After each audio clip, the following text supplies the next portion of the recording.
TOA community. Welcome back, everybody. Robert Linkul, trainingtheolderadult.com, here to talk to you today about the Kickstand RDL. This is a deep dive, if you will. Into that, we want to talk about what the Kickstand RDL is, why should you perform it, why do you put your rear foot back to do them, should you take it off the floor, should you put it against the wall, should you just elevate it, and what is the whole purpose of doing that in the first place? Is that just for balance? Is there more to it? We'll go into all of that, answer any questions that you might have. Feel free to comment down below. Make sure you subscribe, like the channel, ring the bell, don't miss any of the content we put out and future videos, and share with your friends. Help us grow this community. I would really appreciate it. Anyhow, let's dive into it. How do you do the kickstand Romanian deadlift RDL? The NFPT had a really nice little write-up about this, so I wanted to give them a little shout out. There's a little review from them. This is from Prehab. I know a lot of people don't like that word. I think it's because the word itself kind of entails that you're going to hurt yourself. So why don't we do this before you get hurt? I think the intention is to do it so you don't get hurt. I don't know. I know a lot of people really don't like that term. I don't mind it. You know, I guess I get it. It's one of those specific things you want to do because injury is common in this area. So prehab, I get it. They have a nice little video and a little description of it here as well. But I want to talk about I guess I would say the biggest mistake in how this is set up and the cueing that comes together on this, and then the progression in teaching it, where some people feel that the hardest version of it is being on one leg. And I will take you through a little bit and show you that I don't think that's accurate, okay? All right, I'm gonna nitpick this photo just a little bit, but there's something pretty technically wrong with her setup here. Does anybody see it before we get going? Can you see? The left foot, flat, kind of center foot, center arch, right over the heel, right with the knee, left leg looks great. The right foot looks awesome up on that toe. You want a big plantar flex, planted foot, the heel as high as you can get it. The more toe break that we can get in that big toe, the better, the more pliable you are. If your foot's flat on the ground, you want your toe, all of them obviously, but the big toe has the biggest ground reaction. You want that toe to get at least 15, if not upwards of 30 degrees of range of motion, if not more, okay? And that reduces fall risk. So this exercise, along with drop step lunges, step down, step ups, etc., all of those really help in producing that toe break and in keeping that flexibility. The hips look nice and square. The arm is in a great position with the fat bell. I love it that she's using a fat bell, center mass bell. Shoulders look good. What's wrong? It's the knee position. Her knee, her right knee, is a good 6 to 8 inches behind her left. And I'm going to show you why that is not ideal for what we're shooting for, okay? So let's get into this here. So our focus here is to give ourselves the best opportunity to build as much strength in one hamstring, one particular hamstring, over the other, while still having both legs on the ground to balance, but not be in a position where we are limited by how much we can balance. Does that make sense? If I'm in my single leg support, no matter how much weight I have, if I can't balance it, I can't move it through a range of motion. So if I measure my hamstring strength and I find that my left hamstring is 15% weaker than my right one, I'm gonna try to fix that asymmetry by doing a single leg RDL or a kickstand RDL. The single leg, like we just talked about, is going to be limited by how much I can balance. But the kickstand is gonna give me the stability of having both feet on the ground, like a bilateral lift would, but it's also gonna allow me to focus the majority of the lift on the one leg that I'm stabilizing, that's straight, that we're focusing on. Now, the purpose of the kickstand is to be able to, number one, allow for a shoulder width, if you will, stability setup. But by kickstanding the foot back, technically we're going to shorten our gastroc and we're going to shorten our hamstring on that rear leg, which is going to put it at a bit of a actively insufficient angle to pull, meaning the other leg is going to have to compensate and do a little more work, which is what we want. Okay, that's exactly what we want. So here's my cue that I use with my clients. Feet are even, shoulder width apart. Both hands go on the knees. So this way my knee, I can see and I'm cognitively focused on my knees staying here. And then I'm going to have them kick their foot back as far as they can without moving their knees out of position. And then I'll have them stand up here nice and tall. Sit and put pressure on this rear foot and feel that toe break. I want them to be up like they're on a lunge. But as they look down, both knees should be right next to each other, just like they are if I'm in a bilateral stance. My knee doesn't move out from that position. I'm just kickstanding my foot back. What I just did was I shortened my gastroc just a little bit, and I shortened my hamstring just a hair by flexing at the knee. I just took a little bit of stress off. When my leg is straight, my hamstring's a little bit tighter, my gastroc's a little tighter. So when I shorten them, they're not actively sufficient in that pliable, like a catapult stretch. I just went, hey, here we go, full catapult, and then I went, oh wait, no, I'm gonna take 10% off of that. That's gonna cost me distance overall when I slingshot because I didn't go through that full big stretch. But in this case, that's what we want. This leg is now here just as a stabilizer, okay? My left leg now has to do an extra 10 or so percent because I'm gonna do the exact same range of motion, ideally with the same load that I was doing bilaterally, but now this leg is responsible for doing a little more of the work, which ultimately is gonna help me improve my asymmetry, okay? I'm gonna increase that deficit of weakness that I have on this side. So now I would hold my weight, a barbell, a hex bar, a pair of dumbbells, whatever you want. I'll talk about what I like the most when I do this, okay? We're going to push the hips back, back, back as I shift into my hinge. And at the same time as I'm pushing back, I'm turning my tailbone up towards the ceiling. And I do that via straightening my left leg and torquing my pelvis here. I said torquing, not twerking. Torquing my pelvis here into that high butt cheeks up, high hamstring stretch position. Now, before we get the weight, the key to this, notice my arms. My arms are dangling, okay? If I had a weight in my hand, this would not be an advance to the weight position. What I mean by that is my shoulders are in the same line as the weight. I want my shoulders advanced beyond the weight. So I have two options. I could lean my body forward or I can pull the weight back, which in this case, moving the weight closer to my body creates a shorter fulcrum for my lower back to have to stabilize, thus putting less pressure on my back, which is a win. With the weight being closer, it's easier for me to balance. I could probably hold more load here, but I also get lat and serratus and posterior delt. I get all the backside, the posterior chain of my upper body to engage, as opposed to mostly my grip strength with the arm just staying here and my lower back working to stabilize. So whatever weight we're gonna pull, we're gonna hold, we're gonna pull it back. I'm gonna retract my shoulder blades down and back and kind of lock those in, just like a regular deadlift. I'm gonna tuck my chin so I'm in that good neutral postured position, and I'm gonna get a good grip on whatever I'm holding on to. Now from here, utilizing my right leg as literally like a kickstand on a bike. It's just there to keep me from falling backwards. I wanna focus on this left stretched hamstring and pull with that hamstring to bring me back to the upright position. It's easy to just go hinge and return, but this is the mind-muscle connection. I'm shifting eccentric 1, 2, 3, torque the butt up in the air, pull with my hamstring. Stretch, stretch, stick your butt up, maximize that stretch, pull with the hamstring. Every time you want that left hamstring to rip you back up there every time we come up. Now, holding weight, bilateral, a dumbbell in each hand, totally fine. Where would we hold them? Do I want them out here mimicking a barbell? We could. Do I want them neutral grip, pulling back, mimicking a hex bar? We could. I like the second.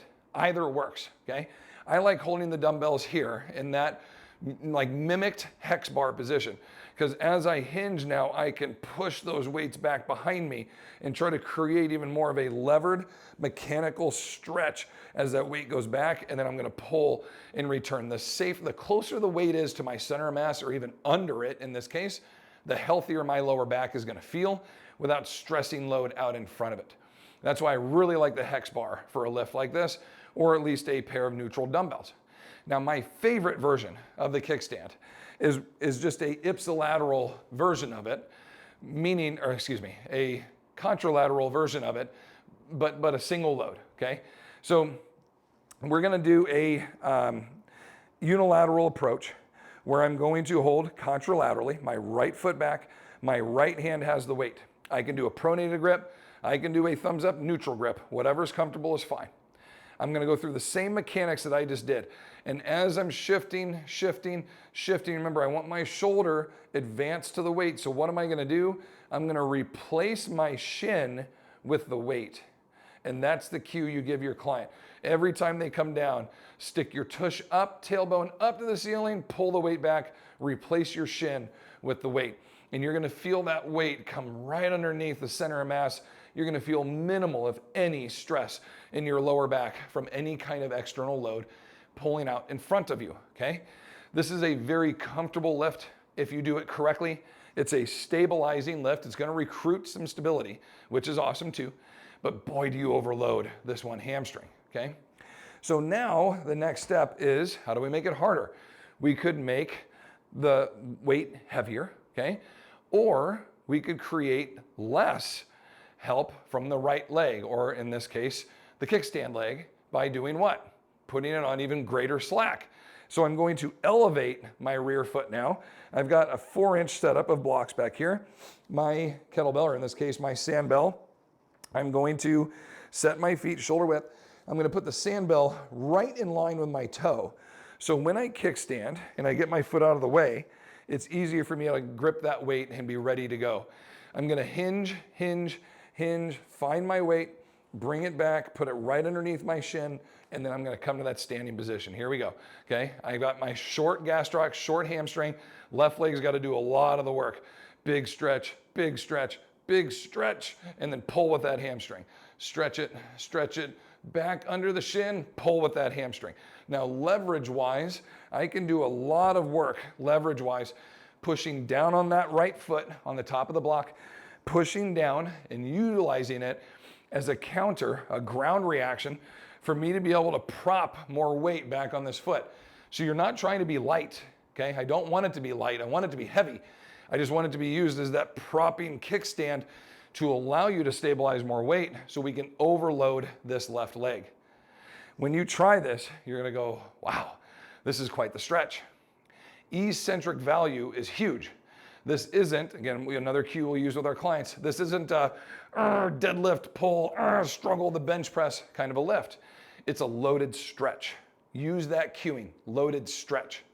The next level up with this, even higher, and you've probably seen people do this, where they put their back foot up on the wall or on the rack.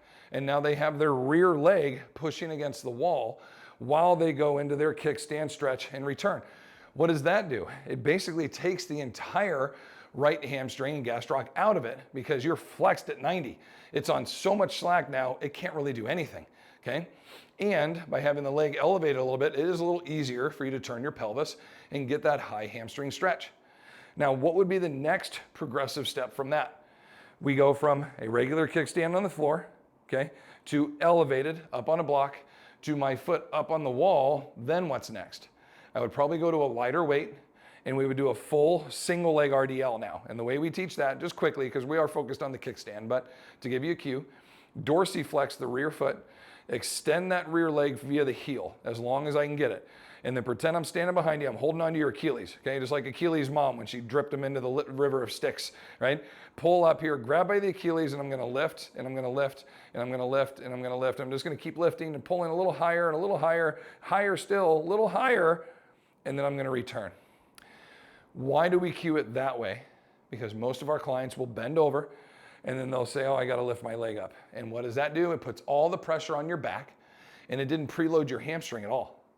So if you focus on being tall, holding your weights, extending the rear leg, getting your glute on right from the get-go, getting your hamstring on, and then just think, I'm just gonna lift my leg up as high as I can and turn that toe in, point it at your floor leg, lift it and lift a little more, a little higher. Your chest will just counter. As you continue to lift your leg, the chest has to counter, but the best proper position for this, your rear leg is gonna go back and up. So you're kind of swooping up, okay, like a Nike swoosh, right? As your leg goes up and behind, big hamstring stretch, and it'll return. Now, can you do that single leg RDL with as much weight as you do this kickstand? I don't think so. I think you can do a hell of a lot more weight with both feet on the ground, even if they're not even, okay? If they are stacked onto two different blocks, if they are at different heights, You can do more weight with both legs on the ground for balance and stability than I can with one foot off the floor. Do I get more balance? Do I get more stabilization, recruitment, all that kind of stuff on one leg? Sure. But if I'm training to increase in asymmetry, I'm trying to get that left leg to catch up, I need pure strength right now. So I want to put my left hamstring in the best potential position to gain strength, but also give it an opportunity to do so by moving some heavier load in this big range of motion through the best eccentric stretch that I can get it in, and then return to the standing position. In my opinion, the 2 to 4 inch kickstand RDL is your best option. 2 to 4 inches, feet are even, kickstand that weight up behind you, knees are square, your weight should come right back underneath that knee, and it's going to replace your shin every time you come down. Big stretch, 2 to 3 seconds on this eccentric, torque that hip up in the air, feel that hamstring. Hip, torque it up in the air, return that hamstring. And when I say torque, I mean you're turning your pelvis right at the end. You're turning your pelvis, cheeks up behind you. But do you want to lock your knees? No. Okay, this is a hyperextended potential injury building situation if you start locking your knees. We are going to lock our knees in the slightly unlocked position. So watch my knees. Here's locked. Here's slightly unlocked. Now I'm going to lock them in that position. A tiny bend, a half an inch, and then tilt from there. Everything else comes from the pelvis above. This was a very deep dive into the kickstand RDL. If you have any questions, if you have any comments about how to do this, or you want to offer any, what are we doing here? There we go. If you want to offer up any other information on how you do it or any cues that you use, let's have a discussion. Put it down below and we'll go through this. I think this is a great exercise. I think there are good cues to take into this to really help your clients maximize their potential in developing that strength there. But are you checking the boxes for stability, for a split stance, for a proper hinge mechanic, for ipsilateral or contralateral loading? Absolutely. Put it in one hand for one set, put it in the other hand for the other set. You're going to build some pretty good opportunities here to teach our clients to be in good, almost single leg support postures under some pretty heavy load. This will help with fall prevention. This will help with displacement of body weight and lowering center of mass in multiple different directions, which ultimately helps with preventing falls. And it gets them really, really strong. So they build bigger muscle, they create greater bone density. So if they do fall, they're very dense and they bounce and they don't break. All great things all come from one particular style of lifting, a little more eccentric focused, but building that heavy load. Now, I think I just demoed maybe, 20 reps, okay? And in doing so, just sitting here now with you, I feel my left hamstring throbbing from pump, right? It definitely got some work just from those couple demos. That's what I was saying, like, it doesn't have to be this, oh, I'm struggling so hard lift.